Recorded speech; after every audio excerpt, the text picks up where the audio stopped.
Good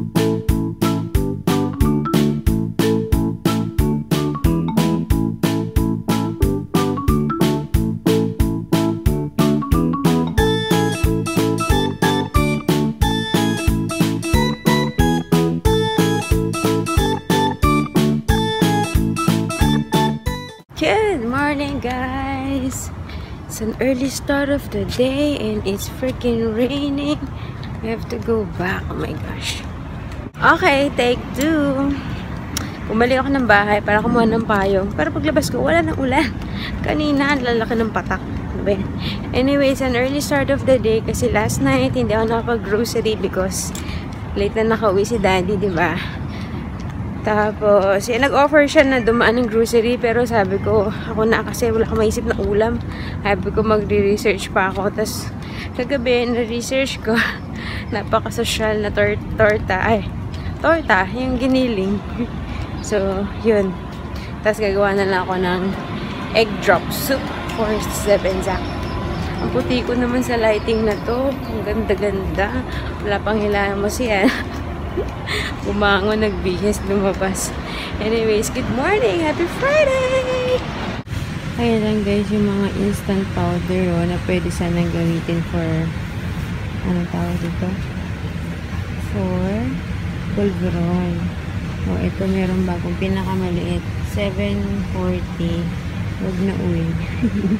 Mahal. Ito ba? Itong Nespresso mukhang needle.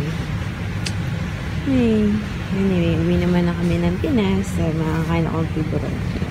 This is Daddy's breakfast. So, egg, cheese, tuna, and mayo and chili sauce. And then over toasted bread. So, yan. Surprise kay Daddy. Hindi niya alam ganyan na gagawin ko sa kanya. So, I hope he likes it. Hindi pala ako nag-vlog na I was home kasi nagmamadali ako para magawa ko lahat ng gusto kong gawin bago makaalis si Daddy para makabaon siya. So, yun, una kong ginawa sa kanya is itong tuna, spicy tuna melt. Favorite kasi ni Daddy talagang tuna. So, nung last time na ginawan ko siya, wala nung hot sauce. So, naisipan ko, why not gagawin ko ng hot sauce? So, it's gonna be a bomb.com for him. So, pero yun nga, binabaon niya kasi wala na siyang time kumain. So, hindi ko makita yung reaction niya. And then, in the grocery, let's do a haul. First, I bought this one. I really like this brand, Betty Crocker. This is super moist cake mix. Kasi nga, diba, last night I was on Pinterest looking for recipes to cook. And then, I came upon this one na 3-ingredient banana muffin. So, ang ingredients ay cake mix from, ito rin, ito Devil's Food. Yung gamit doon sa, recipe, chocolate milk, something. Pero kasi, hindi ko alam na yung pala yun. Nakita ko na lang ulit ngayon nung chinek yung recipe. Tapos, yeah, kasi yung itsura niya super moist, nakalagay, ganyan. So, parang, pero okay na yun, pwede na yun. Tapos, 2 saging. So, ginamit ko na yung 2 saging kasi for sure, mabubulok na naman or ma-overripe. 2 saging and 2 itlog. So, yan. And nakasalang na yung first 6 and nasobrahan yata yung lagay ko. Kita nyo naman kung gaano siya ka-lobo. Can you see it? Yes. Talagang muffin top. Parang chan ko lang. Char. And then, what else did I buy? So, bumili ako ng giniling. Bumili ako ng ang ihahalo ko sa giniling ko para sa aking tortang giniling. So, I have carrots. Tapos, meron pa akong red bell pepper sa freezer. So, I'm gonna use that already. Tagal na nun, no? Tapos, tomato. And then, for Zeb and Zach, ang gagawin ko naman sa kanila ay tuna patty. Nakakita din ako ng recipe. So, actually, isang can, pwede na sa nilang 2. Pero, nag-2 na lang ako just to be safe. So, ayan, tuna patty. May itlog din yata yun. Buti nga, kasi grabe dahil nag-bake ako nito. 2 itlog. Tapos, nagawa ako ng almusal ni Daddy. 3 itlog. Tapos, ano ba? Para dun sa giniling, kailangan na itlog. Tapos, sa tuna patty, kailangan na itlog. 6 na lang itlog ko. So, actually, sakto. And then, bumili ako ng 2 anong tawag dyan? Yung two ring file. Kasi sa Daiso, ang size lang na meron sila B5. So, I bought this. No more na. No more na. I bought this one for my, Saan? Ano to? Dun sa aking mga laminated na ginawa, mga pinrint out ko for the, it's gonna be, let's call this a learning activity book. Charot. So, yan. Dahil nga, wala sa Daiso, but this one is $3.15. Pero pwede na yan. And then, guys, this is not me, but bumili na rin ako. I'm feeling old na kasi bumili ako ng kape. Kasi meron mga days or times minsan na parang gusto ko ng kape. Pero not every day. Eh, since naubos na yun, diba, last time kinuwento ko sa inyo, yung housemate na umalis. Then, iniwan silang 2 sachet ng kape. So, bago ko naman naubos yun, diba? Kailan ko lang ininom yung pangalawang sachet. So, sabi ko, para lang may stock kami, ganyan. Tapos, ang binili ko ay charcoal roasted white coffee, roasted hazelnut. Tapos, dun sa ano, pwede siyang iced. Pwede naman yata lahat ng kape na iced, ano? Anyway, so, sabi ko, diba, parang close to Starbucks, pwede i-blender, palagyan ko ng yellow, di parang frappuccino, charba. So, ayan, para lang meron stock ng kape pagka any moment in time na gusto ko siya. Anyway, so yun. Ano ba yung sabihin ko? Kanina paglabas ko, diba lumabas ako ng mga 8:30. Ang sarap talaga ng ano, ng morning sun, morning air. Iba yung pakiramdam, parang ang lakas maka-positive vibes. Pero pagka lumabas na yung araw at dumampi na sa, sa balat mo, ibang usapan na yun, mainit na. Pero nung umuwi naman ako, hindi pa rin siya mainit. Kasi na diba galing sa ulan. Bumalik pa ako ng bahay. Ay, meron pala ako Twiggies, parang wamos. Bumalik pa ako ng bahay para kumuha ng payong. Pero pagbaba ako, wala na. Never na siyang umulan. So, saya ko ng effort. Anyway, ito na aking banana muffin. Actually, sa recipe, 16 to 18 minutes. Eh, this has been like, yung unang ano ko, sinet ko, 20 minutes. Pero pag poco sa loob, ayan, luto na. Kanina kasi pag poco sa loob, ano pa eh, wet pa yung toothpick ngayon. Baka naman nasobran, baka nag-dry rin yung loob. Anyway, I'm gonna do the second batch. Ang bango, oh my gosh. Ay! Let's try it, guys. It smells so good. Grabe, laki niya.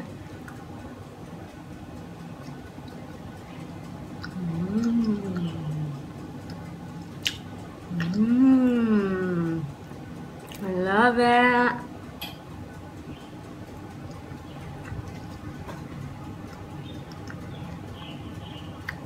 Sarap.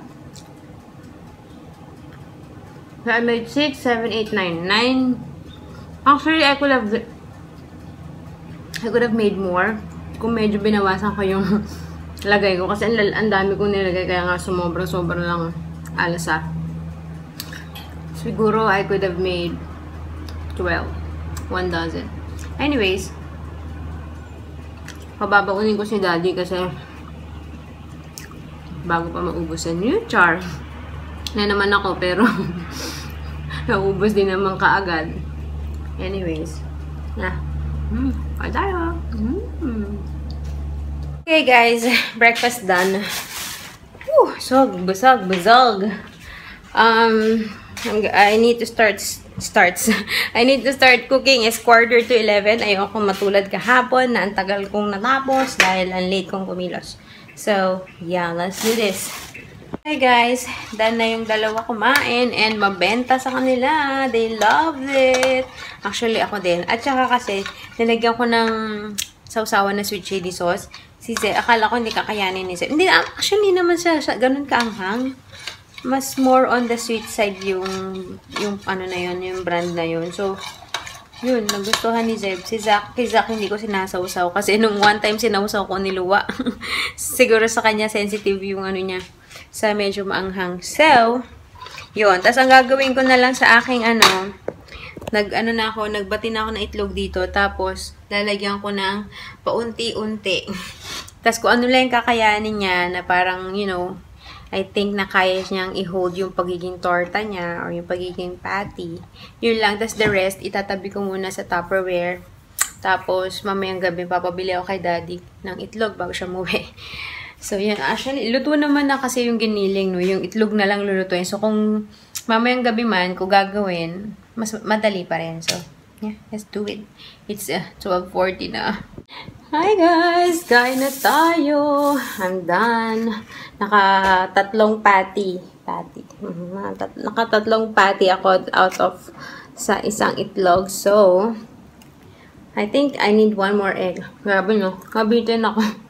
Saka dapat gagawa ako ng egg drop soup today. Kasi nga sabi ko wala kaming sabaw. Pero since kulang sa itlog, hindi ako nakagawa. Siguro mamayang gabi na lang din. But yeah, kain na tayo. What I'm not looking forward to guys is my hugasan. Grabe. Tambak ang aking hugasan sa lababo. Sabi ko nga before, I like cooking, I like baking, but I hate washing. But then, I don't have a choice kasi nobody will do that for me. Saka, pinaka-hate. Parang, I can call it a pet peeve. Yung, ay grabe ang haze naman sa labas. Balik na naman yung haze dito. Anyways, pinaka-hate ko talaga is yung nagiiwan ng ano, tawag yun, ng maduming plato, kaldero sa lababo. Ako kahit na pagod na ako and all, bago ako pumasok, kailangan nahugasan na lahat. Kasi it's like, pag nag-iwan ka sa lababo, di ba, parang it's like printing an invitation and handing it one by one sa mga EPs. Like, come, join us, go to our house. Di ba? Kaya I don't like na mag-iwan ng maduming plato or kaldero sa, tawag dito, sa lababo. Kasi nga, iipisin. Same with the tsaka yung mga mantika saan tawag?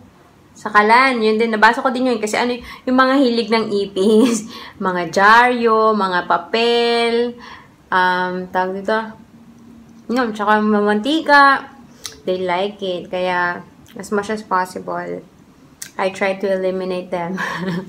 Anyways, enough of the blabbing, let's eat. Okay guys, I'm done with my chores. It's 1:30 exacto, so it's nap time. And then, tignan natin na. Pag kumakanta ako ng nap time, sumasayaw si Zach. So, tignan natin yung sasayaw siya. Masama ang timpla. Nap time! Nap time! Oh, you want the dede? Say yes. Say yes. Inaantok ko.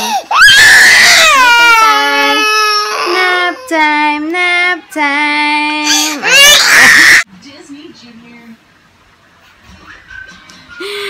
Mga kakagising lang namin. Oh my God, it's 5:30.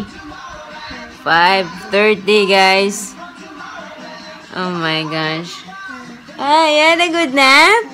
Zach? You had a good nap? Zach? Zach? You want pala? No. You had a good nap? How about Zach? Zeb? Zeb, you had a good nap? Yes or no? Uy! Yeah! Yay! Grabe, wala pang 2:00. Tulog na tong mga to. Ako naman, nag-cellphone pa. Sabi ko, diba? Usually, nagigising na sila 4. So, 2 hours nap. 3:00, sabi ko, ay, naku, matulog na nga ako kasi pagsisisihan ko to mamaya. Kailangan magnap ako. So, 3:00, nagbaba ako ng cellphone. Tulog ako. Aba, kalahin mo. Nabot ako ng 5:30. Kaming tatlo. Ano ba yan, Zip? So, yeah. Ang ganda naman ng tulog. Anyway, gagawa ako ng pinaputok na mais. Pinaputok na mais. At mukhang wala kaming ngayon. Yung mga pinagagawa ko kay Zeb. Kasi, nakakapit pa rin sa akin yung lazy hormones. Uh-oh, what's that? You had a good sleep? Yes? Say yes, mommy. Sus, dumilim. Okay, anyways, let's check on the popcorn that I made kanina. Hindi ko alam kung fail to or what, but we'll find out. You're not supposed to. I don't know. I don't even know what I'm doing, but this looks good. Dun-dun. Woohoo! And ito ay gawa-gawang recipe. Sana hindi makunat. Hindi naman. Wala yatang purpose yung paglagay ko sa oven nun kasi parang sa caramel na nag-work yun. Remember this? Nagtitingin kasi ako ng mga recipe. Pero recipe na lalagyan mo ng milk chocolate, ganyan-ganyan. Kasi gusto ko hindi naman caramel ginawa ko. Gusto ko na may chocolate. Tapos, ang chocolate ko lang dito, ito yung squiggles, yung loob niya parang violet crumble or ilang beses ko na sinabi to. Or ano nga ba yun? Violet crumble or ano nga yun? Yung parang honeycomb yung loob. So, yan lang yung chocolate ko. Sabi ko, sige, try ko. Tutunawin ko. And then, nalagyan ko ng marshmallow. Tsaka butter. Tapos yun. Tapos, yung una, ay nung natunaw na yung chocolate, meron pala siyang biscuit sa loob. Parang alamari. Siyempre, hindi siya natutunaw. Kinuha ko yung biscuit. Tapos, inano ko na lang, dinurug-durug ko. Sabi ko, itatoppings ko dyan. And then, what you call that? Ano sabihin ko? Ano yung sabihin ko? So, ayun, nilagay ko dyan. Tapos, nilagay ko sa oven. Hindi ko alam kung bakit, pero wala namang nagbago sa texture. Kasi nauna ko niluto yung popcorn. Tapos sabi ko, shucks, baka pag sobrang tagal ko naman. Ang tagal kasing matunaw nung marshmallow kanina. Nahirap na ako. Kasi, yun, diba? Usually, pag nagme-melt ka ng chocolate, on top of a boiling water, hindi pwedeng diretso sa heat. So, ngalay na ako. Kasi yung gamit kong kaldero, ito yung merong boiling water. Tapos, itong maliit, hawak ko sa ibabaw. Yan. Eh, hindi naman siya swak sa ibabaw. So, kailangan hawakan mo talaga. Ngalay na ako. Ay, pamatunaw. Tapos, tumatagaktak na yung pawis ko. So, ayun. Anyway, turned out good naman. So, sakto, pagpasok ko ng kwarto, sabi ni Zeb, popcorn!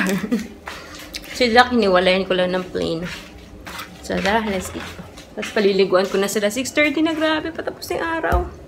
Popcorn! Ay! I'll give you Zach. Ito naman si Kuya. Meron ka na nga. Popcorn! La la la la la. Yan naman lahat ng sayo niya sa lahat ng kanta ko. Kasi pare-pareho ng tono yung kanta ko. Aray, grabe to. Grabe, PG naman si Zach eh. Wait. Okay, guys. It's 10 I think. And kakatapos ko lang maligo. Obviously, ang dami kong nakain, guys. Sabi ko nga kay Daddy. yung sweet chili talaga. Inulit ko ba? Sinabi ko na yung kanina, no? Yung sweet chili sauce, napakarami nang nakain ko dun. At ito, usual everyday sain ko, 3 gatang. For the whole day na, sa amin lahat na yun. And today, Daddy had to buy his own rice kasi naubos ko yung kanin. Ang dami kong nakain. So, at saka hindi lang ako, sila Zip din. Masyadong nasarapan, nagsi-second serving din sila, both lunch and dinner.